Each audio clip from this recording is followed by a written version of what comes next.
11th Congressional District. Good morning, Congressman. Well, good morning, and good morning to everybody in Brown County. I am in D.C. and headed back to West Texas. Glad to be going home this weekend, but it's been a big week. It has been a really big week, and let's dive right into it. President Trump wanted one big, beautiful bill, and House Republicans making progress on that, aren't they?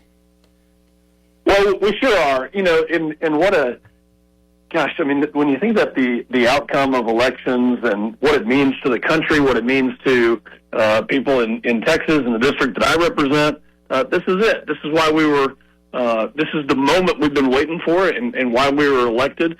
This bill, and I've been playing a critical role in helping to draft it, but this bill will literally change the trajectory of America for decades. Making America safer with the border security provisions, making the energy landscape, and especially the district that I represent, better to produce and unleash American energy dominance, extending the tax cuts that we've been used to since President Trump was president the first time. So this is really an important bill. We had a all-night hearing markup of energy and healthcare provisions on Tuesday, 26 straight hours. You know, and that was interesting because we had to listen to Democrats tell their story and say all the lies that they would say about the bill. But at the end of the day, we passed it. We're moving it forward. I feel very good about what we're doing. And we're going to save Americans money. We're going to save taxpayers money. The very first time in literally decades that we have done this, $1.5 trillion in savings. So proud of where we're going. There's still a lot of work. You're going to hear a lot of news about it in the next week. But just a great point in the history of this country to hand the president a bill that not only will put our economy on a different trajectory, but that will save us money for decades to come. You know, I always talk to friends and family and say voting matters. And what a stark contrast between this administration and the previous. Voting, I mean, my goodness, voting matters so much, doesn't it? Well, it does. I mean, and this is why we vote. Yeah. This is why. We're waiting for this moment to be able to have the House, have the Senate, have a president who is aggressive and wants to change things. He's not afraid to do things. I mean, you think a normal politician, they don't want to, upset the apple cart. Well, he's looking at a reset. We need to reset the way our government operates. He's doing that. We need to reset the way the world order has operated, especially with regards to taking advantage of America and our generosity. And he's doing that. And I think, of course, that there are some hard things that we're going through, some roadblocks that we have to jump over a little bit, but that's okay because at the end of the day, we're going to get a better product. It might be a little bit rough getting there, but guess what? It's been rough for 20 years of getting to this point where we have expanded government. We have allowed these bureaucracies to take advantage of Americans, to take advantage of our tax dollars, to abuse them in a fraudulent and wasteful way. So we've got to reset it. This is what we're waiting for. Proud to be a part of that crafting of the reset that we're going to go through.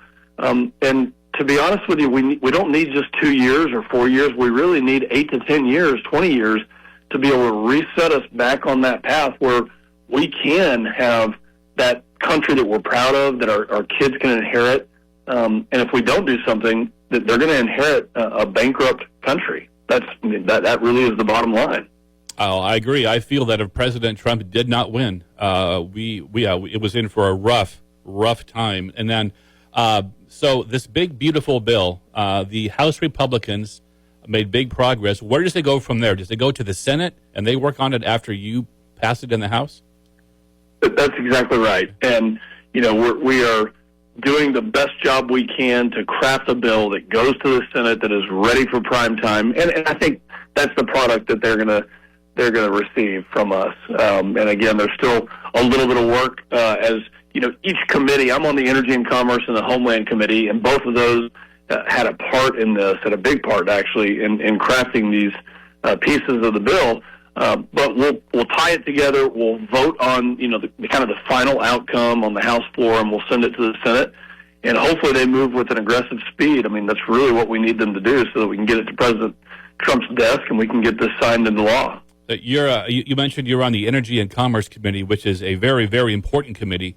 What can you tell us about what's in that bill from the Energy and Commerce side? Well, there's a couple of pieces. I mean, number one, energy provisions that allow us to do things quicker and faster and give our producers a more predictable horizon to operate within. So you have the energy provisions. By the way, my provision in the energy landscape, there's several things, but the one that I think everybody needs to know about is, remember the Strategic Petroleum Reserve, the SPR, that President Biden used for political purposes, that he drained for political purposes? Yeah, he did. I mean, he went from 700 million barrels down to 350, a little bit less than 350, actually. And he did that for purely political reasons. So I added a provision that would refill that SPR, that would get us back at least on a path to get it refilled. This is something that producers need to know, and it's something that Americans need to know, that we should not ever use that unless it truly is an emergency, not a political emergency like President Biden endured because of his bad choices on energy. So that's one piece of it. But then, probably the bigger piece is on health care. And what Democrats are saying is, well, Republicans just want to take young pregnant women off of Medicaid. Not true. We're preserving the program for them.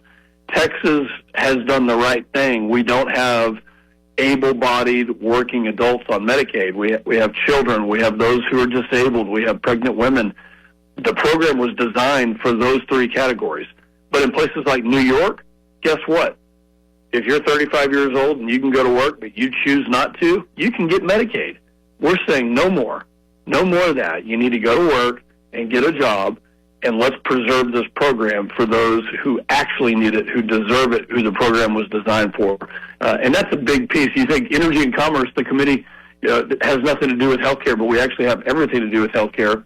And I've been in contact with many of the leaders at Hendrick Medical Center to make sure that everything we're doing is a positive outcome for not only my constituents, but for the country. You mentioned the strategic oil reserve. How long will it take to refill that? Well, unfortunately, it will take months, maybe even years, because they drained it in a very short order that was, very disrespectful to taxpayers, to Americans who are paying for this. So we're going to get a very good start on it with several $billions to refill it. And my point on it is, when oil prices, unfortunately, they have fallen, and we want that to be in a kind of a sweet spot between $60 and $80, $65 and $85. That really is the best, kind of medium ground for prices. But when they do fall to a certain point, let's say they get in the 50s, we should be refilling the SPR. And this is my piece of legislation, and included in this bill would do just that. We're talking to Congressman August Pfluger this morning, who's been gracious enough to give us a call and to really, really enjoy our conversations with Congressman Pfluger. You were also part of a hearing with Homeland Security hearing with Secretary Noem, and talk about another stark contrast between Kristi Noem and Alejandro Mayorkas. I mean, night and day, right? Oh, my goodness. I mean, you can't even describe the room. I mean, I had to endure and sit through every single hearing with Mayorkas. I mean, he doesn't answer any questions. He dances around it, doesn't address the American people. Obviously, we know the tragedy that happened in the last 4 years with millions of illegal immigrants, many of whom were associated with gangs and even terrorist organizations that got into this country. So when Secretary Noem came, I told her, I said, what a difference an election makes to have you here representing the federal government that has stopped this surge of illegal immigration, that has made our community safer just because you're in the seat, in the chair. And she mentioned, she goes, yeah, I'm not afraid to get out there and ride alongside CBP and ride alongside Border Patrol. I mean, she's already been on horseback with her agents, with her officers. Can you imagine Mayorkas ever doing that? No way. I mean, this was just a night and day difference. I'm so glad that we're at this point where we have people that we know we can trust that are doing the best they can to secure our country. Well, President Biden let the surge in and was complaining, I can't do anything without a bill. I can't do anything without a bill. Well, here's President Trump in the first 100 days. The surge is over. I mean, the border is secure. It's incredible what a man who wants to do something can get it done. Well, you're right. I mean, it didn't take new legislation. It didn't take anything other than a willingness to enforce the laws, and Americans knew that. And honestly, that's why President Trump was elected, because people had had enough. They were tired of what Biden did. They were tired of being lied to. They were tired of waking up and seeing millions of illegal immigrants come into this country. And you did you introduce 2 new bills this week as well? Is that right? Well, I was able to pass several bills, and actually have passed more bills this Congress than any other congressman. And the 2 the past week and including last week have to do with cancer research for pilots. Unfortunately, many of my friends have at a very, very early age been diagnosed with cancer. Those who have flown, defended our country, been willing to give their lives. So we need to do some research to take care of those guys and gals and make sure that we know what's causing that. That's called the ACEs Act, that will complete a study and make sure that we can take care of them, because I don't think anybody really knows the answer to why pilots are getting cancer at a much higher rate than just the normal civilian population. And number 2, and this is what I've been working on for a long time. I've talked about it on this show. The Confucius Institutes, the Chinese Communist Party pays for at many universities. By the way, Howard Payne and other universities have nothing to do with this. Angelo State has nothing to do with this, but they will pay in some colleges to have these centers, and they're supposed to be cultural centers and language centers to talk about Chinese culture. Well, maybe they started out like that, but they very quickly became an intelligence gathering operation. They became a pressure point for universities to use against the university, and to, quite frankly, to gather intelligence and figure out how they could operate as an extension of the Chinese intelligence service. So my bill, which was bipartisan, and folks, when I lead a bill, both of these I've talked about, the ACEs Act and the Confucius Institutes, I really try hard to get supporters on the other side of the aisle to convince them that not only is this a conservative position, but this is the right thing for America. So we banned these Confucius Institutes and said, you can't use these, and if you do, you're not getting federal dollars. It's plain and simple. You're not going to get federal dollars from DHS to help you in the university, promote any other programs that you'd like to do. So bipartisan support. They passed overwhelmingly in the House, and now they go to the Senate. And I think both of these will be signed into law. Very excited about them. And you said Howard Payne and Angelo State, nothing to do with having these centers on campus, right? No, not at all. Most Texas universities do not. But with this bill, it's pretty easy. If you choose to use them, and there's only just a few short of 20 universities. They started with 120 across the country, and they've dwindled down. But we want to make sure that number is not 15 or 20. We want to make sure it's 0. And if you still choose to do this, then you're going to be cut off from federal funding. That's plain and simple. We're talking to Congressman August Pfluger this morning, so lucky to have him call in. And a lot of people have some confusion about tariffs. It's been in the news a lot. Is there a Cliff Notes version of what maybe a tariff is, or who actually pays for it? Well, yeah. Look, as a free market conservative thinker, I've never been somebody who supported tariffs. Okay, just long term, they're not something that I think is healthy for the economy. And the tariff basically says if a good or a product that comes in from China to the United States and imported, we're going to place a tariff on it, which is a tax on that good. And there's supposed to be, within the WTO, the World Trade Organization, there's supposed to be a way that countries, a framework that countries operate within. unfortunately, it hasn't operated like that.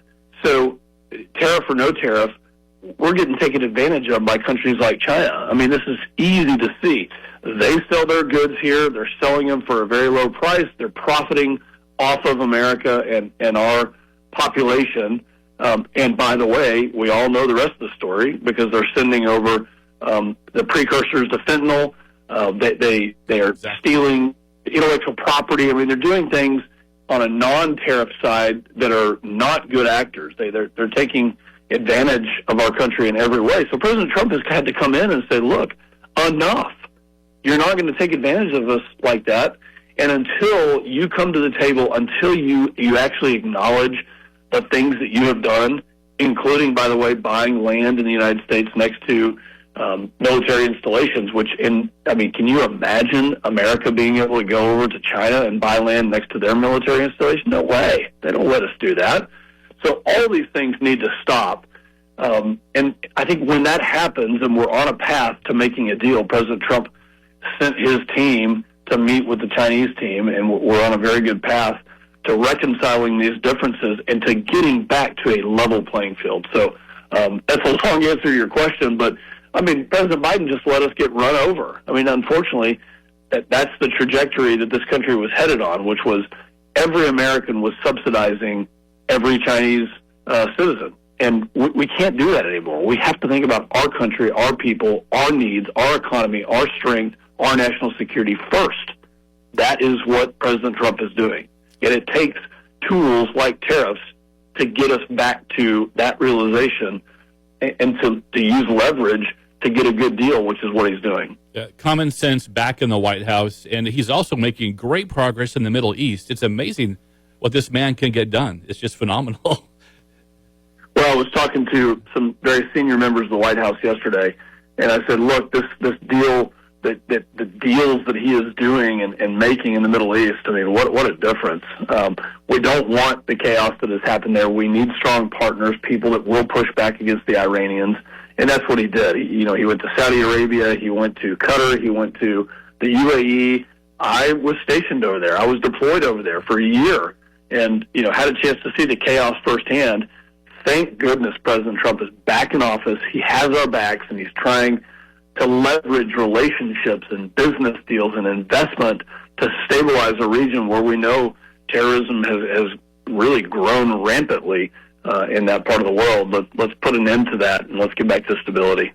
We're talking to Congressman August Pfluger this morning on a Friday, a beautiful Friday here in Brown County and beyond. Congressman, I know we've taken up a lot of your time, so anything else you want to talk about this morning? Well, thank you. And, it's a pleasure to talk with you, but it's an honor to represent Brown County, the surrounding counties. My district goes all the way from Midland and Odessa to Killeen. It's a huge district. I live in San Angelo. I'm headed back to Texas today to see my family. But to come to D.C., to be able to represent and place a vote, cast a vote, craft legislation that will make our country stronger. I mean, that's why we do this job. We do it for the next generation so that they can inherit a country that we're proud of and that is not bankrupt and doesn't have security issues. So, gosh, what a difference an election makes. But it's an honor. And let me just say this, Hillary Stegemuller is my representative there in Brown County. We have an office in Brownwood. If you need something, if you need help with anything, Social Security, IRS, the VA, any of these agencies, we have helped literally hundreds of people walk through. And I'm a veteran. In fact, I'm still serving in the reserve, so it's not easy to navigate some of these federal bureaucracies with the red tape. But please let us know. Call our office. Go to pfluger.house.gov. Sign up for my newsletter, the Pfluger Flyby, pfluger.house.gov. Sign up for the newsletter and see where I stand on the issues, how I'm voting, what I'm leading on. But thanks for having me today, and God bless, and I can't wait to get back to Texas today.